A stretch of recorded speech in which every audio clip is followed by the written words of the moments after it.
Welcome back to the MistyBoyz RecoveryCast. Today's episode is called The Art of Letting Go. This one hits close to home for me, maybe closer than any topic we've done so far, because letting go is something I've fought with most of my life. I held on to people longer than I should have, held on to anger like it was armor, held on to pain like it was identity, and held on to the fantasy version of who I thought I was supposed to be. But recently something shifted in me. And believe it or not, it came from watching a documentary, Alex versus A-Rod. It's the story of Alex Rodriguez, one of the most talented baseball players ever, and the persona he created to survive the pressure, the abandonment, the loneliness, the same things a lot of us deal with, just not in front of millions of people. And for the first time in a long time, I saw my own patterns reflected back to me. Let's get into it. A-Rod versus himself. The persona we create, Alex. Rodriguez wasn't just a baseball player, he was a symbol, one of the largest sports icons of our time. He came into the league at 18 years old, destined for greatness. Huge contract, media attention, New York pressure, everything amplified, and underneath it, a kid abandoned by his father, a kid constantly trying to prove he was worth staying for. A kid who believed success would finally fill the emptiness that father-shaped wound left behind. That's what the documentary shows, not the myth of A-Rod, but the man fighting with the persona he created.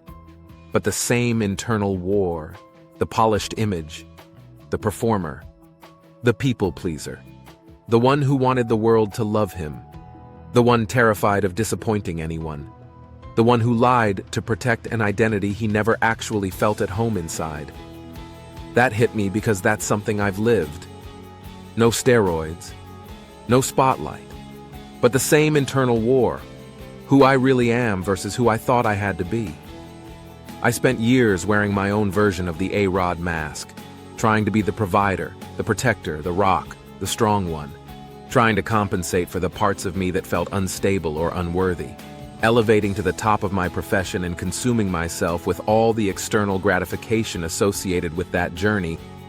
And like A-Rod said in the documentary, I was so fucking slippery. Always trying to hold everything together with image, words, or performance, always avoiding the deeper truth that needed to be faced. Part 2, Jung and the Shadow, the Self. You hide, Carl Jung said. Everyone carries a shadow, and the less it is embodied in the conscious life, the blacker and denser it is. A-Rod's shadow was the abandoned boy he never made peace with. The pressure to please. The fear of being ordinary. The terror of failing publicly.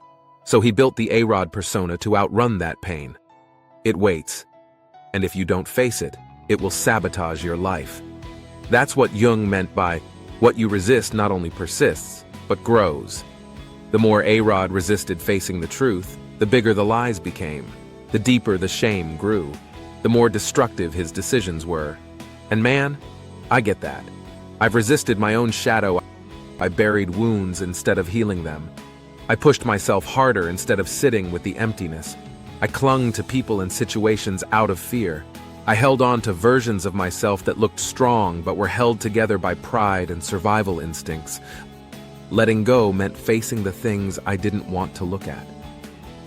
But that's where real transformation happens. Part 3. The biblical side of letting go. Scripture talks about release constantly, not as avoidance, but as surrender. Jesus says in Matthew 11:28, "Come to me, all you who are weary and burdened, and I will give you rest." Letting go starts with admitting you're tired. Tired of holding. Tired of pretending, tired of controlling outcomes that were never yours to control. The Bible also says in Psalm 46:10, "Be still and know that I am God." Sometimes being still requires you to unclench your fists. Let go of the anger. Let go of the need to fix everything. Let go of the fantasy version of yourself and turn the other cheek. Matthew 5:39. That's really a lesson about releasing your ego. Releasing the instinct to strike back, releasing the need to be right, releasing the emotional reactivity that traps us in cycles. Letting go is not weakness. It is spiritual discipline. Part 4, Alex's breakthrough, the father wound and self-discovery. There's a scene in the documentary where A-Rod goes back to his therapist's office, trekking through snow. He sits there reliving the hardest sessions of his life. He literally reenacts the therapist calling him out, forcing him to face truths he avoided for decades. Underneath all the fame, underneath the money, underneath the scandals, was one wound: his father leaving. And just like that wound shaped him, we all have wounds that shape us. When A-Rod said, "Having a present father would have definitely helped me avoid some of the dumbass decisions I made," I felt that when he said he always tried to please because he didn't want to lose anyone else, I felt that too. Letting go for him wasn't about baseball. It was about letting go of the abandoned kid still steering the ship. I've had to do the same. Let go of old wounds, let go of old survival patterns, let go of the impulse to overachieve my way into feeling secure. Part 5. Letting go of people and expectations. Letting go of people doesn't mean you stop caring. It means you stop betraying yourself to keep them close. A-Rod's story shows that sometimes the people we lose are part of the necessary unmasking. He even rebuilt his relationship with his ex-wife and her new family. That's what letting go of ego looks like. I've had to let go of people too. Let go of trying to be understood. Let go of needing validation. Let go of relationships that hurt more than they healed. It's painful, but it creates space for peace. Part 6. Letting go of the fantasy.